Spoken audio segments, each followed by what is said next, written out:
Okay, good evening, everyone. Thank you so much for joining our session today. I'm Megan Marrero, and I am from Mercy College in New York in the United States, and also a past president of the National Marine Educators Association. I'm joined virtually by my colleagues Emma McKinley from Cardiff University in the UK, and Diz Glithero from the Canadian Ocean Literacy Coalition in Canada. Unfortunately, Diana Payne from Connecticut Sea Grant and NMEA was not able to join us today, but she did certainly contribute to this presentation. So we definitely want to include Diana.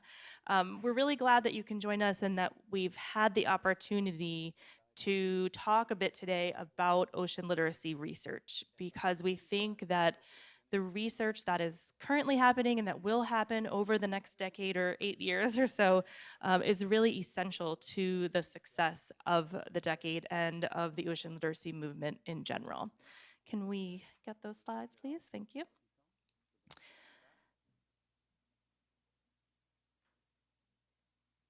Great, thank you. So we are going to do a little bit of an overview of the ocean literacy movement from the beginning and a little bit about how the research community has really come together in recent years, as well as highlighting some of the studies that are ongoing and what we're learning in the different aspects of ocean literacy as well. So just to go back to the beginning a little bit about ocean literacy, really this movement began about 20 years ago, and it was all about filling a gap with the United States National Science Education Standards, which at the time we realized didn't have very much ocean in it, and were not really, if those standards were followed, we were not going to produce an ocean literate society. So we had a group of scientists and policymakers and educators all come together to really talk through meaningful conversations, through transparent ideas, and work together and collaborate in order to decide what is it that people need to know about the ocean. And so they work together. There was certainly ocean education happening. Obviously, there was lots of science happening and outreach, but it was important for these communities to work together to bridge that gap and to bring those ideas into something that could be shared, that could be agreed upon, and that's something that we can use as a community. So what they came up with was a 7 essential principles or big ideas of what we need to know in terms of ocean literacy, and then 44 fundamental concepts. And we've actually added to that since then. But really, the idea through this process that is being underscored here is that we can't be we can't be science literate without being ocean literate. That the ocean is such a critical part of science education that the ocean cannot be left out of that. The ocean needs to be an important part of that. And as this process started to go, we actually started to realize, wait, it's not just science, right? There's a lot more, many more aspects of ocean literacy. These 7 essential principles, which you can see on the left, have not changed in the last, since 2005 when this guide was published. But we often don't see and we don't emphasize the definition of ocean literacy. So this idea of an understanding of the ocean's influence on you and your influence on the ocean.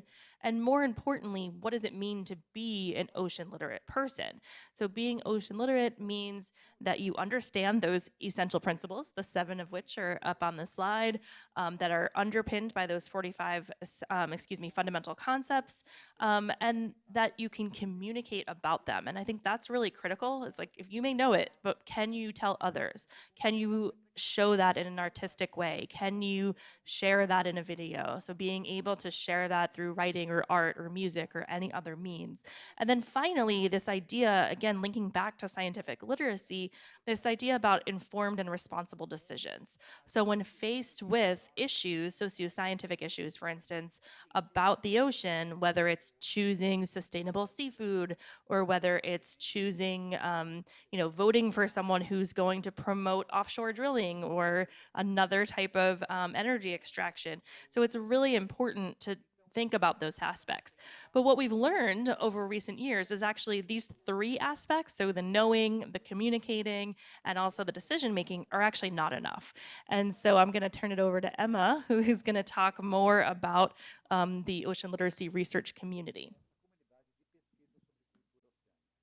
Hi, Meg. Hi, everybody. Thanks so much for facilitating our involvement in this virtual way. It's great to be with you, even in this little tiny way. I hope the sessions have all been going really well. Big thanks to Meg for such a great introduction to the work that we've been doing and where the ocean literacy research has come from. As Meg said, the definition of ocean literacy, that idea of it being an understanding of the ocean's influence on you and your influence on the ocean, that can mean so many different things and does mean so many different things to many, many different people. All of you in the room, all of us, even those of us on this call contributing to this session, we all have a different relationship and a different way of connecting with the ocean. And I think that's where we've really seen that evolution of ocean literacy, particularly over the last 5 to 10 years or so, really building on the really amazing work that was done in the early 2000s and that really important foundational work of those principles. And those three key aspects of knowledge, communication, and behavior or action that Megan just introduced, which you can see in the figure on the, I guess, hopefully the left-hand side of your screen. And then on the right-hand side, you've got the box with the 6 arrows. And both of these images come from a special issue of Frontiers in Marine Science that explored and really kind of started to expand those existing definitions and models and the ways we were thinking about ocean literacy. And the figure in the box is one that moved away from those initial 3 founding kind of core aspects to suggesting that there were 6 dimensions of ocean literacy. So this is by Brennan et al. In 2019, and that expanded on the ideas of knowledge, behavior, and communication, and also brought in ideas of attitude, awareness, and activism as being part of those ocean literacy facets that you might expect to see. If you go on to the next slide, please, Megan. That was then expanded upon further by some work that myself and a colleague, Daryl Burden, did to explore how fit for purpose and kind of what needed to be, whether that was enough, whether we needed to think about more aspects that might contribute towards ocean literacy, and I guess help it realize the aspirations that we all have for it, that it help it kind of transform the relationships between society and the ocean. And I'm not expecting you to actually be able to see any of the detail on this slide. It's a very complicated slide, but really what it's just to show and to highlight is the other existing models and ideas that we explored to kind of, I guess, borrow from or think about, okay, well, what does this model look at? What is environmental citizenship looking at? What's marine citizenship looking at? What's public perceptions research exploring? We also looked at ideas of nature and ocean connectedness, of social marketing, to help us think about what are the aspects that we might be missing in how we're currently talking about ocean literacy. And that led us to identify a potential 10 dimensions of ocean literacy. So if you go to the next slide, please, Meg. So that builds on those 6 that Brennan et al. Suggested in 2019. So that's not that long ago. You can see that this field is definitely a very fast-paced and quickly moving area of research. And by no means am I expecting this to be the last time we explore dimensions of ocean literacy and what we think it might mean. But this is where I think a lot of us are currently sitting, where there are those 10 aspects, which is those original 4, so knowledge, communication, and behavior. There's extra 3 that were in the Brennan paper, so awareness, attitudes, and activism. But we've also suggested that there are 4 others. So the first one you'll see at the bottom left, the emotions, which is not spelt emotions. I like to make a little bit of a pun. But the emotional connection that people might have, what that might mean in terms of the behaviors that they engage in, how they want to communicate about the ocean, what it means to them, how they value it, what kinds of values they might have, the different values people might have. We also highlighted the need to understand access and experience and how that varies and how that might be different for people further inland, but that they might still have a really strong connection to the ocean, and that might be something we need to explore, particularly as we look at a very changing world with the climate and ecological crises, but also as we look at developments of sustainable blue economy agendas, and thinking about adaptive capacity became very apparent as part of one of the aspects that we might want to think about within ocean literacy for the UN Ocean Decade moving forward. And then finally, trust and transparency was the 10th dimension that we've suggested. So these have all been proposed in some work that Daryl and I did for DEFRA, for the UK, well, for England's Department of Environment, Food and Rural Affairs. And we're currently writing it up as a paper, but it's definitely influencing how we're thinking about what ocean literacy research might mean. So on that note, I'm going to hand over to Diz to introduce the ocean literacy community and the work that we've been doing there. Great, thanks so much, Emma. Thanks, Meg, and good evening, everyone. It's an absolute pleasure to join you today from Quebec, Canada. And both Emma and Meg have given us a great context, both the early work in the US and now Emma, the most recent. And yeah, from 2019 till now, a lot has happened and it's evolving, monthly. And what happened in the spring of 2021, and as you all know, the UN announced the first of a laboratory series, one laboratory dedicated to each of the 7 societal outcomes of the decade. Rightfully so, the first laboratory was on an inspiring, engaging ocean. Because really, the heart of it, of the ultimate aim of the decade is transforming society's relationship or humanity's relationship with the ocean. And that is really going to be the ocean literacy community that's going to help drive that ultimate aim. And so the opportunity with the laboratory in the spring of 2021, myself and Emma and Stephen Fletcher at Plymouth University, we came together and co-drafted a proposal to host a workshop at that first laboratory in July of 2021 to come together in a co-design and to discuss the development of an ocean literacy research program for the decade. These are the organization that responded to that first kind of draft that we threw out and said absolutely, and helped actually co-design that initial workshop. Next slide, please. And so when we first came together in July, it was just a fantastic opportunity to get a sense of who's in this space. Mindful that there's many more who didn't show up, but we had 87 people show up to that first workshop. We were anticipating 30 to 50, so great call. Over 30 countries represented, and a huge range of just different stages in their careers, different areas of interest within the research and broader ocean literacy community, and a range across different sectors, from NGOs to academic institutions to different policy institutions, what have you. So it was a really great, diverse group that came together for that initial discussion. Next slide, please. And I think one of the first things we recognized as we came together in July of 21 was, the decade is just an enormous opportunity. It's also a huge responsibility, I think, for people who are in the ocean literacy space, because we feel like that ultimate challenge is the essence of what ocean literacy is all about. How is all the work that we're doing as either a practitioner or as a researcher really helping to change humanity's relationship? How can we measure that? How can we track progress in each country, collectively, globally? Are we doing that? And it's these kind of questions that brought us together.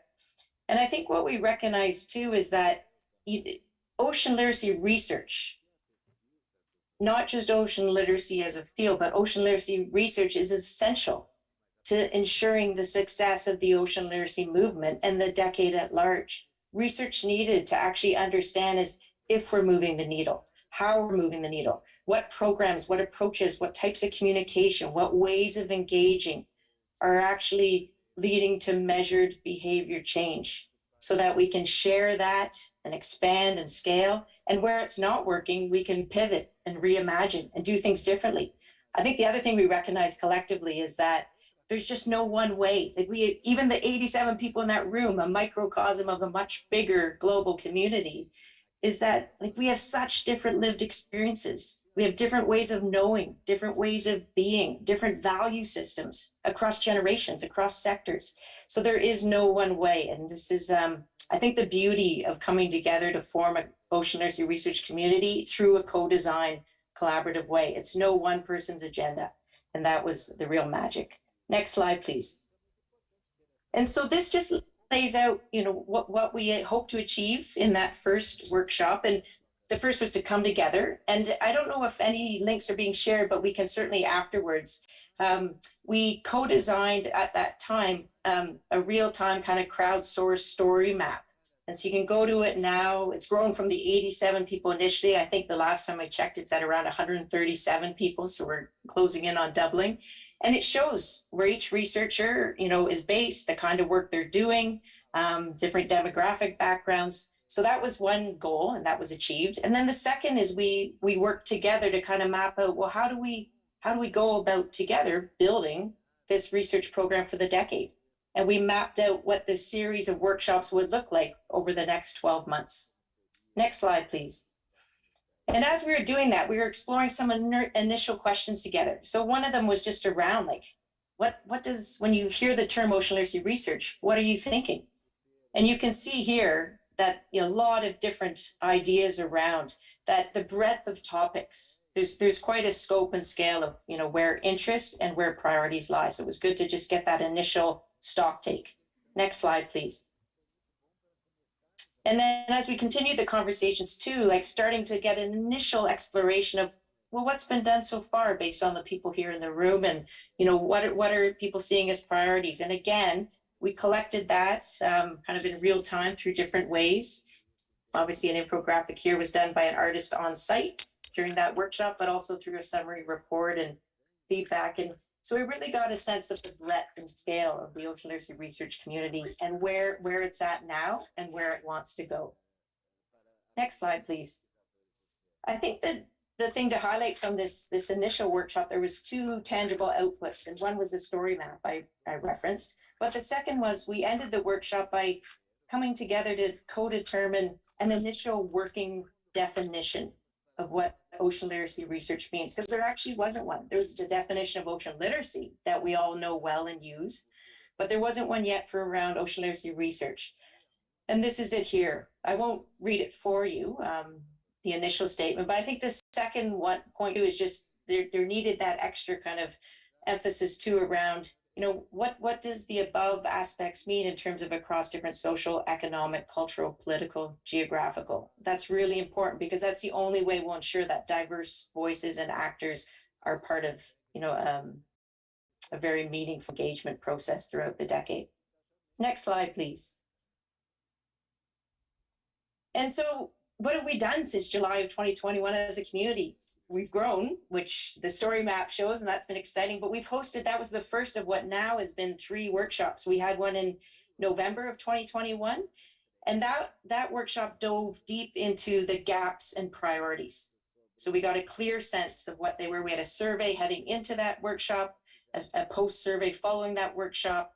There was a team of us that kind of analyzed that input from everyone who participated, and then started to identify the gaps and the priorities. And then that took us into a workshop that happened this past spring, where we actually started to self-organize into working groups. And if we move to the next slide, please. The working groups were identified around what became 4 really clear priority areas. So we had measuring ocean literacy. Not surprising that was a main one. And Emma's work that she described there around ocean literacy dimensions and how that continues to evolve.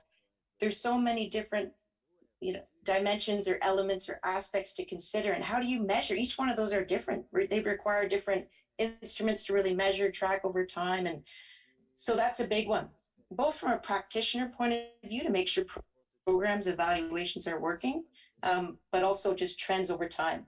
Then the intersection of ocean literacy and climate change, a big one. Ocean literacy and sustainable blue economies. And then ocean literacy as a policy tool. How is the work in ocean literacy, like transforming education policy, ocean science policy, blue economy policy? And then across all those 4 priority areas was the huge and essential kind of cross-cutting theme of justice, equity, diversity, and inclusion. So it kind of gives you a snapshot of what the OLRC community is all about. And I'm going to turn it over to Meg now. Thank you. So thanks for giving us a great overview of the community and some of the work that has underpinned putting that community together, and how it'll be start working together even more over the next few years. The next part of this presentation, we're going to share with you some initiatives and some studies that are underway. So first, we're going to hear back from Emma, who's going to talk about some work happening in England and Wales. Thanks, Meg. So yeah, I just thought I would give a bit of a really quick whistle stop tour into what's happening here in the UK. So as a follow on to that initial review of the idea of ocean literacy that I mentioned earlier on, that fed into the design of an ocean literacy survey in late 2020 into early 2021. And there hadn't been a national study done on ocean literacy anywhere in the UK since the early 2000s. And even then, it wasn't framed as ocean literacy, it was framed as public perceptions. Which of course is part of it, but not all of it. And so this initial study was carried out in 2021, and the first iteration of this only included England and Wales, and we had over 8,000 respondents, and crucially included non-coastal communities, which was definitely very much a push from me, because we do not live in a big country. Nobody in the UK is that far from the coast. And I think we always make the assumption, or a lot of us will make an assumption, that if you live by the coast, you will automatically have a stronger connection or understand it more. But actually, there's quite a lot of research that has shown that that relationship and those relationships with nature and the environment of any type are often not as linear as we expect them to be. So really exploring the relationships between the whole of the UK has been quite important. And the 2021 survey and the results were published on World Ocean Day. You can see a couple of the media and publicity that we had. And the 2022 results are actually due really soon. So the results I'm going to show you are from the 2021 survey. We ran it again this year because we were very conscious that the dreaded COVID word will have had an impact on how people were able to engage with the coast in the previous 12 months. So we wanted to have a more normal, in inverted commas, year. And the hope is that the survey will then be run across the UK between now and the end of the decade and beyond. Probably not every year, but at least every 2 to 3 years, so that we can track change and track how people are engaging with these topics as the decade progresses. And hopefully we'll see that we're doing a good job of raising awareness and connecting people to the ocean. But I'm going to just give you just a really quick taste, I suppose, of some of the survey results from last year's survey. And then if anybody's interested, the 2022 version and the report will hopefully be available this month at some point. So if you go to the next slide, please, Meg. So this one was this is where we were starting to try and get that emotional understanding. So to try to capture that emotion dimension that people feel when they think about the ocean. What you see is that nearly 50% of people across England and Wales can identify with concern as being their primary emotion, which seems like, I think on first light, that can feel like quite a negative thing, like, oh no, everybody's worried. But actually that gives us that gives us a leverage point. Everybody's got concern. We need to, not everybody, 49% of people have concern for the ocean. That gives us an opportunity to work with that and to get people on board and to bring people into the conversation. So maybe that's a positive in terms of where we can move. And the next thing is awe and wonder. So you see those positive emotions, that 42%. You see curiosity, calm, happiness, emotions that I'm sure all of us have felt. It's not something that gives us a huge amount of depth and understanding as to why people feel those emotions. And there's definitely work being done across the UK on more qualitative and kind of in-depth assessments of that kind of emotional connection. But on a national scale, it starts to give us a bit of a feeling as to what the kind of emotional responses are. Next slide, please, Meg. We also ask things like, what are the benefits that you think society gets from the ocean? Trying to get us to think about what people place highest value on and what people connect with most when they think about the ocean. So you see things like diverse habitats for marine plants and animals, so the biodiversity side of things. You see topic around productivity, so food to eat, 40% of people, which kind of surprised me. I was, that was very high. 31% of people, weather and climate. And then further down, you see things like places to support mental health and well-being, history and heritage, supporting the wider economy. They're less frequently identified by people.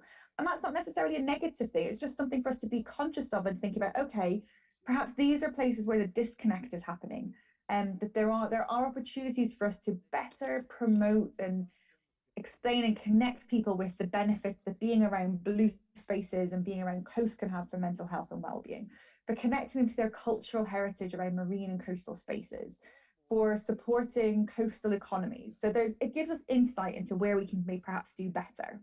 Next slide, please. Oh, there we go. We were also, I mean, it was a long survey. So these are really just a really quick idea of some of the answers. But these were questions around why people go to the coast, what motivates them to visit, and again, like what kind of impact being by the marine environment has. And again, it's trying to understand what gives people the impetus to go and travel to a marine or coastal space, and how we can build on that, how we can use that insight to create messaging and communications to target certain audiences around particular topics, and to think about how we can work with ocean issues in a cross-policy approach as well. So some of the things that we're thinking about in the UK is how we can make the ocean and coast part of every decision, part of all of the things we have to think about. So health and social care, education, transport. And by getting an idea of what people are connecting with, what drives them to visit these places, it helps us understand where there might be opportunities to do that. Next slide, please. And finally, it was asking people what behaviours they have or would be willing to make. So thinking about the action that people have already made or would be willing to make. We've also asked questions in future iterations as to why people might not want to do certain things, to try and give us an insight into the barriers to certain behaviours, what's stopping people from making certain decisions. And of course, that's particularly important right now in a post-COVID world, in financial change world, in climate change world. Like all of those things are going to be impacting how able people are to make certain decisions, and it's really important for us to understand that and recognize, as Diz said, that not one size will fit all. And ocean literacy won't look the same for every individual person and for every community and for every organization. So trying to get insight into some of that through these questions has been really, really valuable. Next slide, please, Meg. So just as I said, that was a really quick whistle-stop tour. Just some of the things to highlight that are happening in the UK as we look kind of past those surveys and towards the future. For those not familiar with the UK, the 4 countries operate in slightly different ways. So we have devolved administrations. England has set up an ocean literacy working group. So they are leading on the work that's happening in England. And that's been really structured around the surveys and gathering that insight and that data. Wales has set up an ocean literacy task and finish group, which is actually starting to work on developing an ocean literacy vision and strategy, and thinking about what that might mean for blue recovery and coastal community sustainability across Wales. Scotland is using the ocean literacy work to feed into their blue economy agenda, and Northern Ireland are actually just carrying out the survey right now, so it's still to be seen what's happening in Northern Ireland. It is the focus of a project that I'm involved in called Diverse Values, and that's all about thinking about how we can integrate diverse values and the ideas of ocean literacy into UK marine policy. And of course, it's really a core aspect of what's happening at a national level to contribute towards the UN Ocean Decade activities and feed into the UK marine strategy. So it's been quite a significant policy conversation in the last couple of years, which has been really fantastic to kind of see and to be part of. So a lot happening, a bit of a watch this space sort of situation though, and hopefully things will continue to move quite quickly as well. Next slide, please, Meg. And then finally, just before I hand back over to Diz, there were just a few other things that I thought I would flag while I was on your screens. The first is an initiative of marine identity, which is being led by Pam Buchan from Exeter University. She did her PhD quite recently, building on this initial ideas of marine and ocean citizenship, and is working on the construct of marine identity just started in the last couple of weeks. And that will definitely complement some of the work that we're doing around ocean literacy. Like, what does it mean to have a marine identity? What does that mean in terms of how you connect with those environments?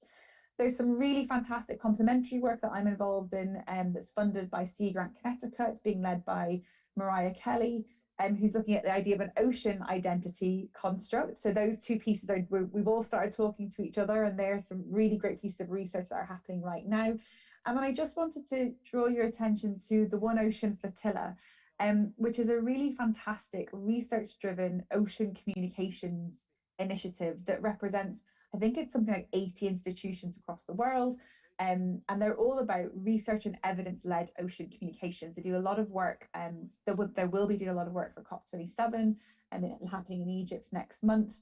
And one of the things they've done recently is develop a call for ocean images, where they've been working with photographers across the world to source and to crowdsource images of the ocean that are more topic and site specific, so that we don't just have stock images of a wave and that be all that we have to represent the complexity of human ocean relationships. So it's one to keep your eye on. I'll definitely be posting about that once those images have been selected. But I just thought I would draw your attention to that, because it is part of that research driven ocean literacy and ocean connection work. So I'm going to hand back over to Diz now. So I'll actually... Great. Thanks so much. Oh, go ahead, Diz. Sorry. Thanks, Emma. Thanks, Meg, there. And it was fantastic, Emma. Even though I've heard you present on the UK work to date, every time I learn more, and it's such important work that's being done, and the foundation, I think, of which a lot of countries can build upon. So great to hear. I'm going to take a few minutes just to share what we've been doing in Canada over the last couple of years. And there is some overlap with what the UK's done, particularly around a national survey, and I'll touch on that. But we've also taken a different approach, and it was actually back in 2018, so 4 years ago, right now in September or October. At the time, I was an adjunct professor in the Faculty of Education at the University of Ottawa. I had not done anything in the ocean space. I was environmental education, climate science education, and a lot of my research was around how do you cultivate, foster agency in young people to drive social change, drive behavior change, really foster that civic capacity in young people.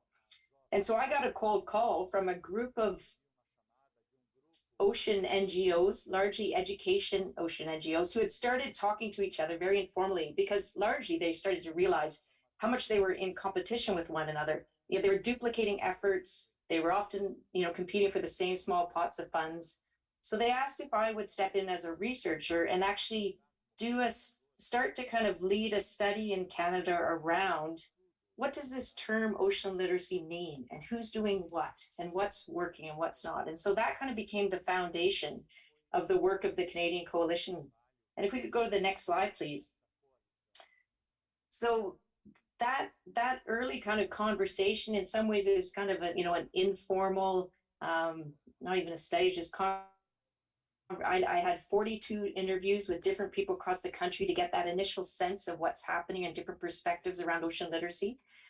And that summary report that came out of that early work is what became the birth of the coalition. There was such excitement and momentum around, like, we need to get together. We need to become a much more coordinated entity. We need a national project office that doesn't belong to any one organization, that's neutral, that can work across regions, across sectors, across, different scales. And the first kind of priority of this, the coalition when we started, was to conduct a national research study. Next slide, please. And so the study took place throughout 2019, 2020. There was myself as kind of the national lead, and then there was a team of 5 women co-researchers, all postdoc fellows, and one for each region in Canada. And Canada's a massive country. We've got the longest coastline of any country, 50% of which is in the Arctic. The most ocean literate people in Canada are Inuit and coastal First Nations. So the term ocean literacy doesn't even resonate with Indigenous people in Canada. So that was the starting point for the conversation.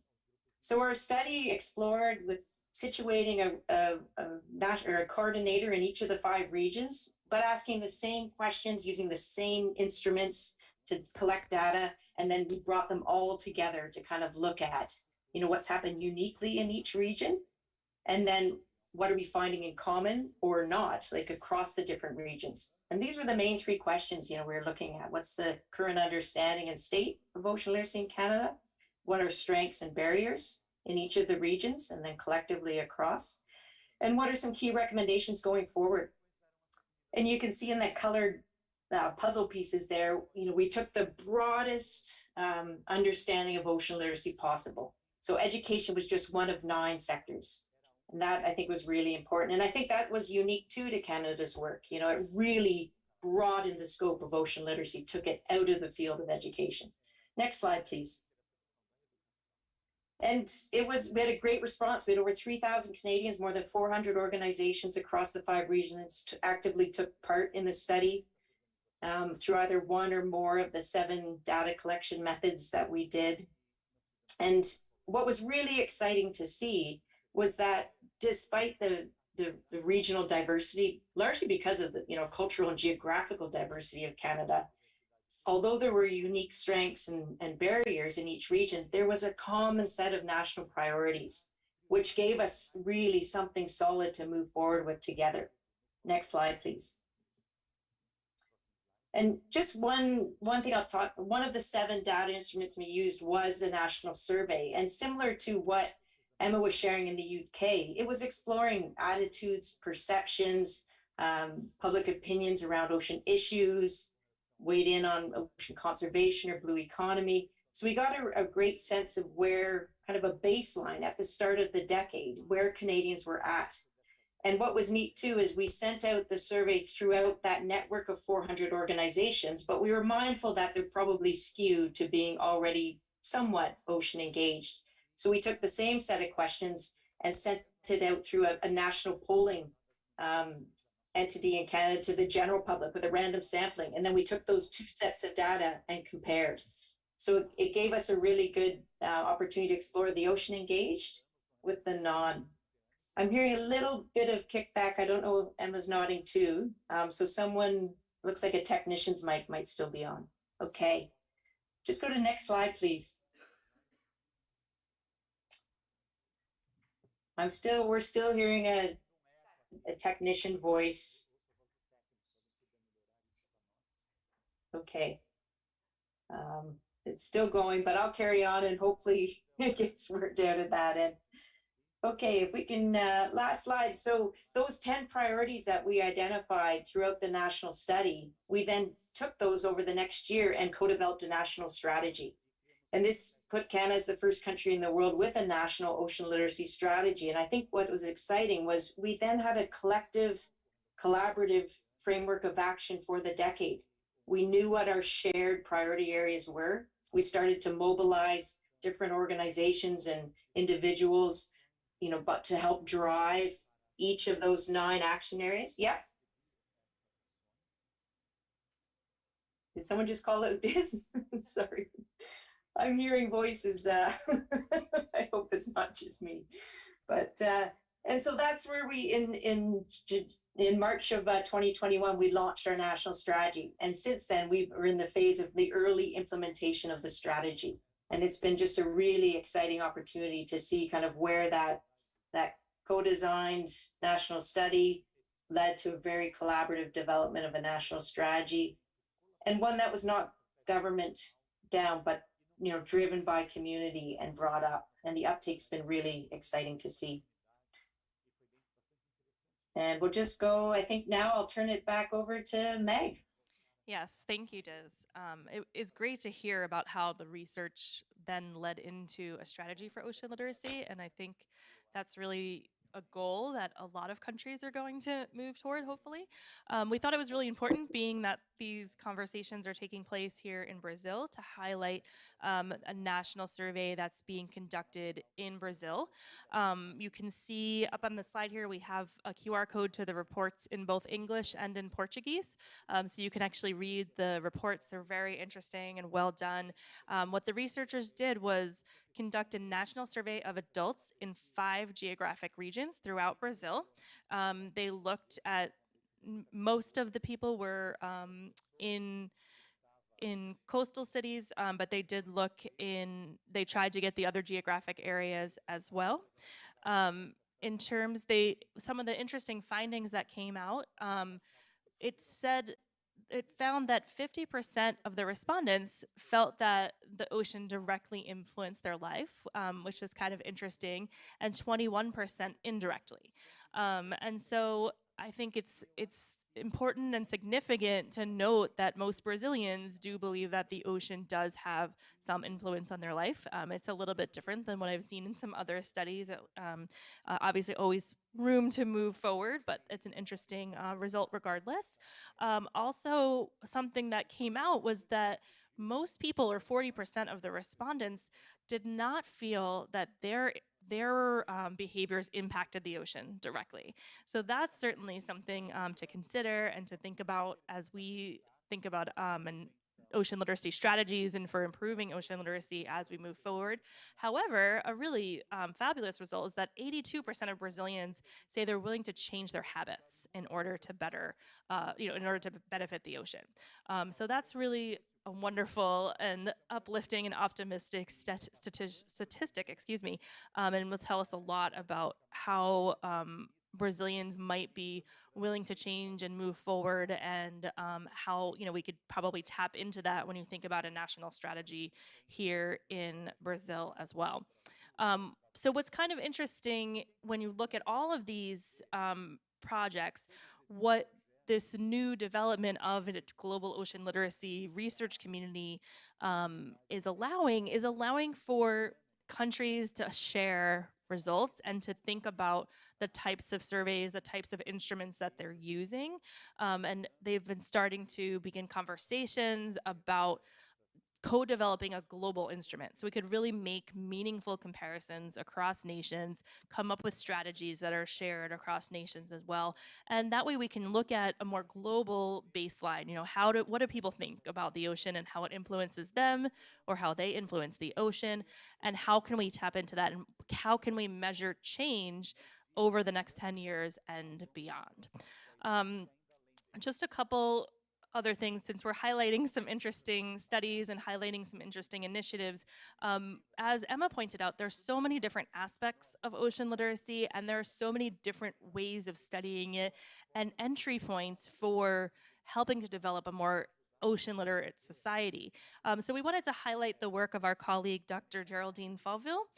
She's at the University of Gothenburg in Sweden, and her work, instead of being actually at the coast and in the water, she's using virtual reality to immerse learners in different ways, right? So they are using stereoscopic sound, they're using goggles, haptic feedback, and they're getting a three-dimensional kind of environment using virtual reality. And this is the kind of thing that we could see potentially everyone using, whether you're coastal or inland, and it's really interesting results. And what she's finding is that people are starting to see the seriousness of some of the pollution and some of the other marine issues, and this can be a really useful tool for marine education going forward. So we just wanted to highlight Geraldine's work. So what's next? I think that's the real question, and we'd like to invite all of you to join us and to think about the types of data that need to be collected, the types of studies that would make sense in your sector, in your research community, in the work that you do. So we hope that you'll consider joining our community. You can certainly go online to the Global Ocean Research Community. You can add yourself to the story map, and you can share with us where you are, what you're working on, what you want to be working on as well. It's really critical that we have as many voices as possible. We want the diversity of perspectives from geographically, but also in different sectors, different types of research. And this week has been incredibly powerful, hearing from so many diverse voices. But to really improve ocean literacy, we certainly need the research, right? We need to quantify, we need to get the strong qualitative research as well that will help us to better understand where we are and where we can go and what interventions are working, right? So whether it's virtual reality, or whether it's connecting with fishers, whether it's connecting through human health, there are so many possible ways that we can join together. We also wanted to let you know that this is one of, it's only the second Ocean Dialogue event. We will have in the Impact 5 in February in Vancouver. So Diz, our Canadian up there, is helping to host that one. And there will be ocean literacy dialogues there as well. If you're interested in participating in the multinational survey, please reach out to Diz and Emma, as that's something that they're spearheading and leading, and join the Marine Social Science group as well. And so all of these, we will figure out a way to share this through some of the resources that we have through Ocean Dialogues. Am I forgetting anything? Do you guys want to add anything on? I can only see Diz. So. Okay, well, thank you very much. Here are our contact information. We really appreciate your attention and your time. We appreciate all of the work that's going on. And obviously, we tried to give you a very quick and high level overview of some of the interesting work, and obviously could not share everything that's happening within the research community, but we tried to give you a little bit of a taste. So thank you very much. Thanks, everyone. Thanks, Meg. Well Thank done, you, Meg. team.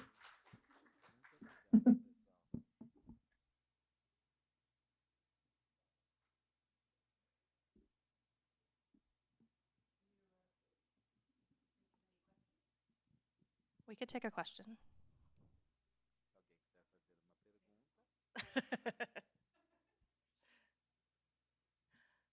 Okay, I think we're good. Thank you so much, everybody. Special thanks to our translators, our interpreters, our tech team. We really appreciate you and for making this a really accessible event all week. We know you've been working really hard and really long days, so we appreciate you very much. And this was not an easy one to figure out the tech on because I'm the only one here. So I'm very glad to have my co-presenters. So thank you all. We really appreciate it.